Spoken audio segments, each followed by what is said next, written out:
Hello everyone, welcome back to my new video. আশা করি তোমরা সবাই ভালো আছো এবং আমিও অনেক ভালো আছি। তো আবারও তোমাদের মাঝে চলে এলাম সেকেন্ড পার্ট নিয়ে। তো চলো আমার সঙ্গে থাকো এবং ভিডিওটা শেষ পর্যন্ত দেখতে থাকো। তো এই তো আমরা চলে এলাম আলিপুর মিউজিয়াম। তো এই আলিপুর জেল মিউজিয়ামটা অবস্থিত কলকাতা আলিপুরের ওখানেই। তো প্রথমে ভিতরে ঢোকার সময় ঠিক এরকম একটা ফুলের বাগান দেখতে পাবে। তো খুবই সুন্দর লাগছিল ফুলের বাগানটা, তাই একটু ভিডিওতে নিয়ে নিলাম। তো চলো আমার সঙ্গে থাকো এবং জেল মিউজিয়ামের ভিতরগুলোও তোমাদের সঙ্গে দেখাবো যে তখনকার জেল কেমন ছিল বা কীভাবে তাদের অত্যাচার করা হতো এবং জেলের কারিগররা তারা কী অবস্থায় থাকতো, কোথায় থাকতো আর কি খাওয়া দাওয়া করতো, সবই আমার ভিডিওতে দেখতে পাবে। তো চলো আমার ভিডিওটা শেষ পর্যন্ত দেখতে থাকো। তো এখানে যে মানুষটিকে দেখতে পাচ্ছ, এনার নাম হচ্ছে দীনেশ গুপ্তা। অবশ্য সেটা একটা মূর্তি ছিল। আর তারপর চলে এলাম ফাঁসির মঞ্চ। এখানে ফাঁসি দেয়া হতো।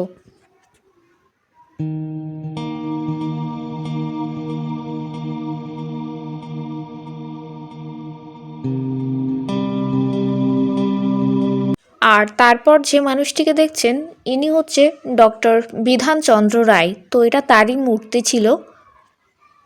এখানে তার লেখা বিভিন্ন জীবন কাহিনী লেখা ছিল।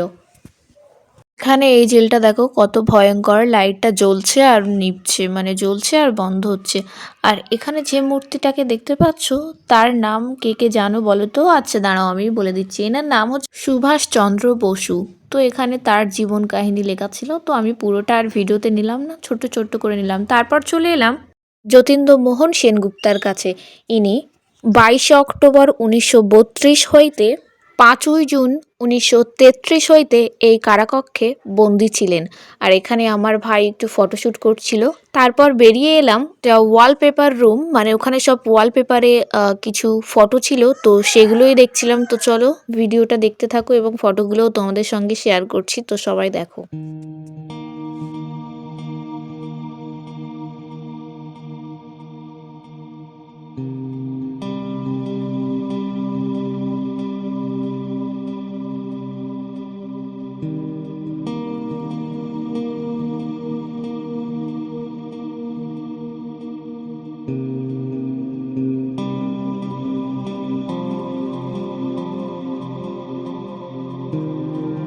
আর তারপর চলে এলাম নেহেরু কক্ষে। তো চলো নেহেরু কক্ষে কী কী আছে সেগুলো দেখতে থাকো।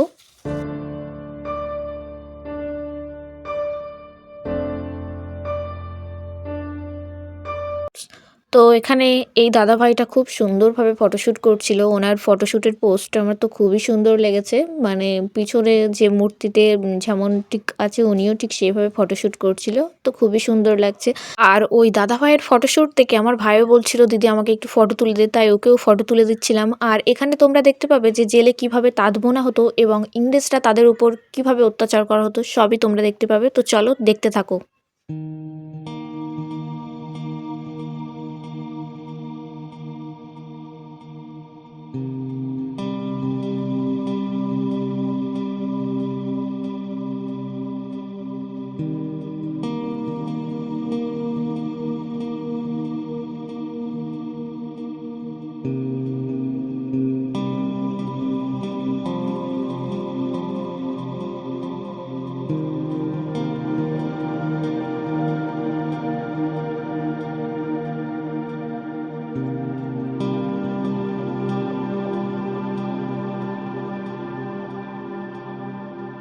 আর তারপর চলে এলাম জেলে কারিগরদের থাকার জায়গা, অর্থাৎ তাদের ঘর। তারা কোন ঘরে থাকতো, কিভাবে থাকতো, সবাই কিভাবে খাওয়া দাওয়া করতো, সবই দেখতে পাবে। তো এখানে দেখতে পাচ্ছ সবার ছোট ছোট একটা করে বেড আছে। এই বেড আই মিন বিছানা, বেড মানে বিছানা। তো সবাই বিছানাতে বসে আছে। এখানে ইনি একে অপরের সঙ্গে গল্প করছিল এবং আর একজন জানালা দিয়ে বাইরের দৃশ্যটা দেখছিল। আর এখানে ইনি অনেক মন খারাপ করে দাঁড়িয়েছিল। তো সবই দেখো কত সুন্দরভাবে তারা গল্প করছে। তাদের জীবনযাপনটা অনেক কষ্টের ছিল। আর এটা ছিল তাদের ওয়াশরুম। আর এগুলো সবই ছিল এক একটা মূর্তি, বাট দেখে মনে হচ্ছিল যে এগুলো রিয়েল, আসলে রিয়েল ভাবেই তুলে ধরা হয়েছে। কারণ তো দেখো ইংরেজরা তাদের উপর কিভাবে বিনা কারণে অকারণে অত্যাচার করা হতো এবং তাদের গায়ে কিভাবে চাবুক মেরে রক্ত বার করে দিত। তো এগুলো দেখে আমার অনেক কষ্ট লাগছিল এবং একটু মন খারাপ হচ্ছিল। তো যারা যারা এখনো জেল মিউজিয়ামে যাননি অবশ্যই যাবেন, গিয়ে ঘুরে দেখে আসবেন, আশা করি সবার ভালো লাগবে। তো আজকে ভিডিওটা এখানেই শেষ করলাম, সবাই একটু লাইক কমেন্ট শেয়ার করে দিও। তো তারপর আমরা জেল মিউজিয়াম থেকে বেরিয়ে এখন বাড়ির উদ্দেশ্যে বেরিয়ে পড়লাম। তো চলো সবাই ভালো থেকো, টাটা, টেক কেয়ার, আবারও দেখা হবে নতুন একটা ভিডিওতে, টাটা।